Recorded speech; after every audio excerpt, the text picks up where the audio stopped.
5 years ago, Rotary produced this video, and in it they had lots of famous people who were standing up, and all of them were saying, "We're this close.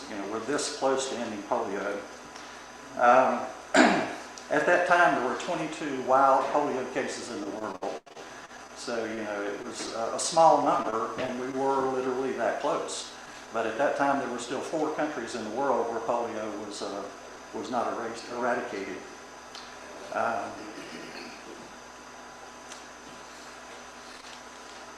They began their initiative, Rotary actually began their polio initiative in 1979 in the country of the Philippines. And at that time, there were 350,000 cases in the world.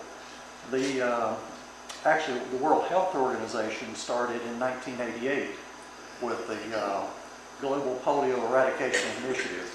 And so Rotary was actually the first major organization to begin looking at polio and eradicating it in the world. In 2011, when I joined, there were 341 cases in the world, 4 different countries where you can still find polio. As of today, and I looked at this the other day, as of today, 2 countries, 2 cases so far this year. And that's an amazing number to be at. But the 2 countries that polio is still a problem in are 2 problem countries. There's lots of tribal things going on. The war in Afghanistan just finished up as far as the U.S. is concerned. But I think as far as the Afghanis are concerned, it is not over. This is what polio looked like in the 50s and the 60s. And I didn't know until I got to looking at this that polio was really not eradicated in the United States until 1979. There were still cases here up to that point. This is the reality in the third world. And if you were to look at the hospitals and the health facilities they have there compared to what we have here, there is no comparison. When I've been in the Philippines in the past, back one of the first times I was there, I was riding in a taxi going down the street, and we passed the hospital. And on the 2nd floor, all the windows are open, no air conditioning. There's a glass IV bottle hanging on the stand, which I had never seen that except in movies. And so, I can't imagine being in there with any kind of dreadful disease or anything that really threatened your health, and there's insects flying in and out, no air conditioning. And that's probably far better than what they have in places like this. Immunization in the 50s and 60s began with an injectable vaccine, and then went to the sugar cubes. And I can remember as a kid, I don't know where we went, but I can remember loading up in the car with my sister and my mom and riding somewhere, probably the health department here in Thomasville, and getting the little sugar cubes with the polio vaccine. This is what it looks like to be immunized in Afghanistan or Pakistan. And if you look at the difference in the pictures, everything's nice and clean and orderly. It's all in a building. You have medical people that are doing it. And here, you're outside. And I don't know if this is a medical person or if it's just a volunteer.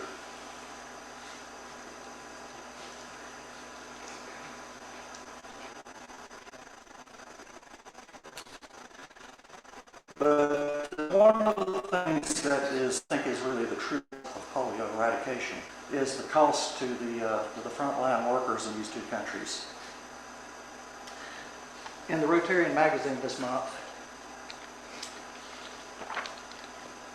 Aidan O'Leary, who's the head of the World Health Organization, polio eradication, said, "There will be risks. 8 frontline workers were killed in eastern Afghanistan earlier this year in various targeted killings."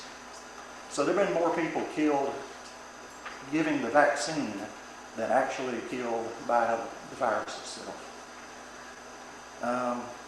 This was a piece I found off the internet. 3 female polio vaccinators, along with their driver, became the latest victims, and this was in Pakistan. So, there's a lot of there's a lot of danger in doing this.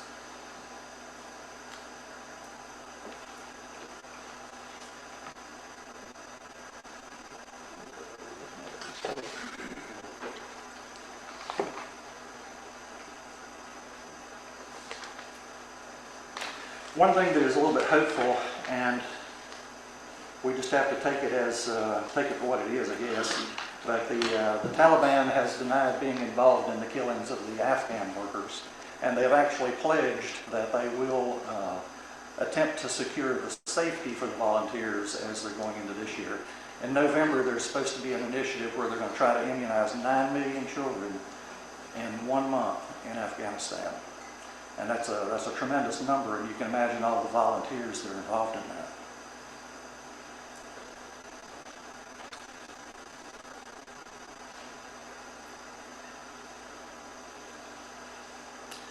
This is what a worker looks like now, and this was actually not from those countries, but probably from Africa. And they keep all the records, they take care of the vaccine, they get it out to the people, and they actually administer it. Polio eradication is a worldwide effort. You have involved the World Health Organization, the CDC, the Gates Foundation, Rotary, UNICEF, and so there are lots of organizations that are involved in this. And there are, in 2011, actually this is the year I joined Rotary, they began to try to get a lot of big name people involved. The Gates Foundation, lots of celebrities and things, Jane Goodall. And at that time, Rotary's funding for polio eradication exceeded $1 billion. I'd like to read you a short thing here that Bill Gates said, and this was at the Rotary Convention in Louisiana in May of 2011. I'm proud to be a partner in the work that Rotary has been doing to eradicate polio. I'm well aware that the reason we're able to have a discussion about how to eradicate polio is because Rotary's efforts have helped us get 99% of the way there. Because of you, and he's saying you Rotarians, but truly you in this room as well. Because of you, there are many places where polio is thought of as a disease of the past. Now that's both a blessing and a curse. The blessing is that for it to be a disease of the past means no child is being affected. The curse is that it makes it more difficult to raise awareness in some places that polio is still a disease of the present. If we fail to help leaders around the world know this, polio will still be a disease in the future. I describe myself as an impatient optimist. I have one simple statistic I like to use to explain my optimism. In 1960, of all the children in the world under the age of 5, 20 million died of different diseases. Last year, the figure was down to 8.1 million. And so during that time, less than my lifetime, we've learned how to use life-saving tools, including vaccines, to save the lives of over 12 million children every year. And that's a huge gain, whether it be polio or whether it be other diseases. And so in a short period, relatively short period, we've made tremendous gains in the world medically.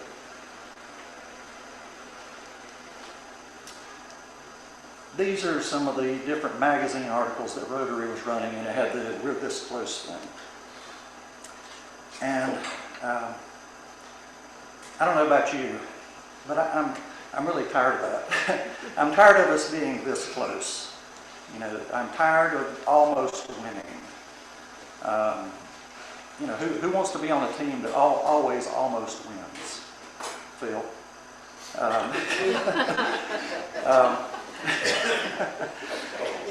We want to be winners. And here again, to give you another quote by Bill Gates, and this is from the 2011 comments. Your work has brought us so far, 99% of the way there.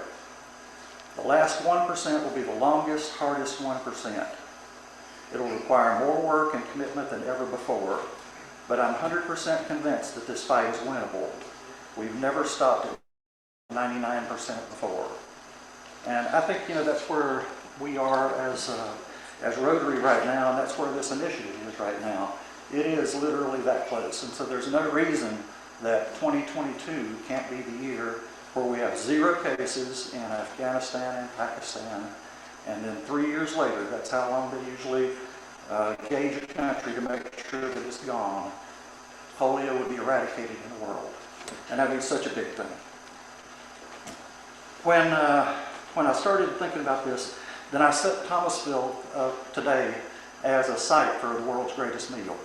And it's called that because all over the world, all over the country, different clubs, different groups are gathering today, and they're raising money for polio. And so in this one day, hopefully, lots of money will be raised and lots of money will be able to go toward completing this task.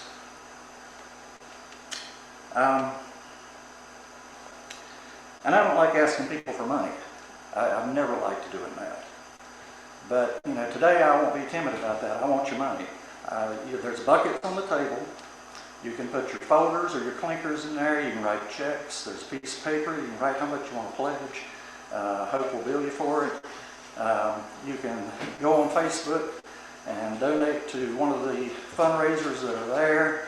You can do whatever you want to do, and that's on Zoom too. You know, if you want to send us a check or send Hope an email, you know, please pledge.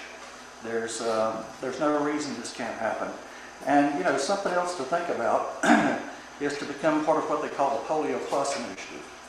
That's where you pledge to give $100 a year until polio is gone. And if we're lucky, you know, you might be out $500 because, you know, it could be next year there's 0 cases, and then 3 years later polio is declared gone. And you know, what's $100 now? Depending on what you drive, it might be 1 or 2 tanks of gas. It might be a cheap trip to the grocery store. It could be your cable bill or your phone bill for 1 month. And so really, $100 is not much to give out. And so there's, we're looking for commitments. I asked David if he could come up with a figure how much we've given as a club to this initiative since the beginning, 1979. And we thought we were going to be able to come up with an actual number, but we don't. So I just swagged it based on what we've done over the past 5 or 10 years, which was easy to locate, and based upon verbally what I heard we did at the very beginning, and then just averaging it out and then putting in what we know that the Gates Foundation has matched. And the number is unbelievable.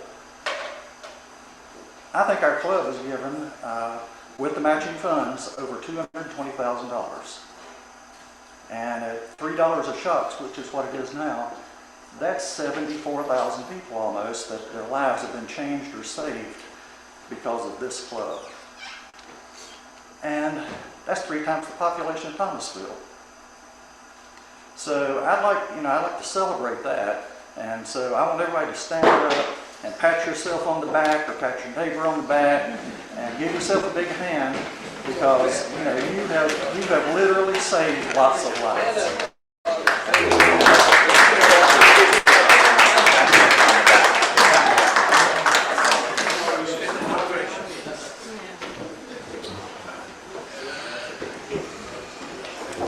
And you know, as I said, Rotary around the world is doing this today. You can look online and see lots of different countries, lots of different clubs around the world that are doing the same thing, whether it be with the world's greatest meal or whether it be having different kinds of initiatives. And that one's probably not going to play either. It worked on the other. Okay. I was going to finish with a cartoon, but I don't guess we will. Okay. Well, that's what I got. I mean, you know, I think we as a club have done great things locally. I think we've done great things internationally. And I think one of the things that makes me most proud of being a Rotarian, and really what keeps me active as a Rotarian, is knowing that I can affect things here in Thomasville, here in the county, in the state, or even globally with just a few dollars. I mean, when you think about it, $100 out of my pocket saves 100 people's lives. And that's a pretty cheap price to pay. Thank you very much.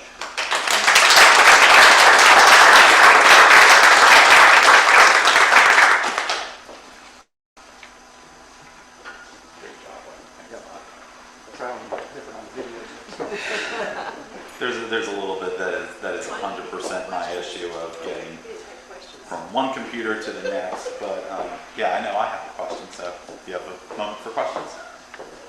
I really didn't intend to take questions, but we'll do it anyway. What's your question? You didn't have one? My question is, of the 9 million children in November, how many volunteers does that take? I don't have no idea.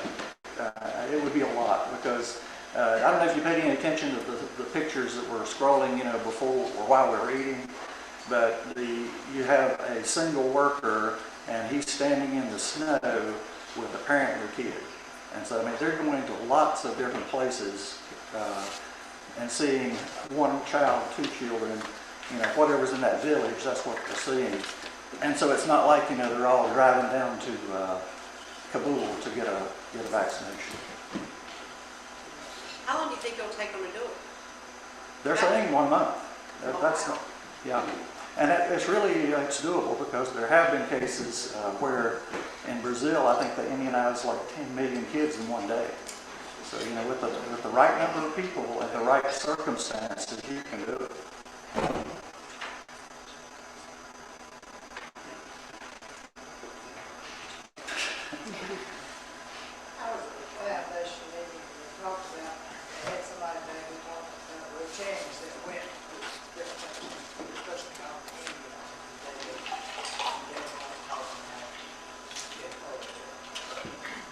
Yeah, lots of our former district governors have done that. I think Randy Perkins went, Claudia Kennedy.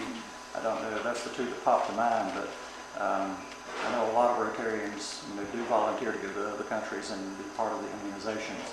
I don't think many will be going to Afghanistan or Pakistan. Wayne, I may have misunderstood or heard something in the past wrong, but is there any concern about a mutation, different strain or something like that? Strand? Well, I think with any virus, there's the danger of mutation. The other cases that they're seeing are actually what they're calling them vaccine-derived polio, and that's where children who have been immunized go to the bathroom, and in their excrement there is still a small trace of the vaccine or the virus. And then it's spread to other kids who are not immunized. And so it's really not a true wild polio transmission, but it is a transmission. But the key there is immunization, because if they get all the kids immunized, then everybody's safe. It's kind of interesting how things have changed. Back in the 50s, I'm sure that my mom and dad didn't sign anything for me to get the polio vaccine. And now with things the way they're blowing up with vaccines, that people think that vaccines can't be mandated. Hell, they've been mandated for a long time. Yeah. All the ones required for school. I'm not saying I'm for it, but it's just interesting how it's changed. Yeah, it's definitely changed. And if polio was still a problem in the U.S., I don't know that it could be eradicated right now with the current situation and the views on vaccines. Do they still give the polio vaccine in America? I mean, I don't know. I don't have any kids. Everybody gets it. Yeah, I think they get it. It's part of their infant shots. Yeah, it's 2 months, 4 months, 6 months, and then through school. So it's interesting. In the United States, we give injections. There's no oral polio in the United States, but that's what's given in the third world because it's quicker and easier. And they do it in the United States with kill vaccines, so there won't be any wild virus. All right. Can I sit down now, Ken? Yeah. See, wasn't that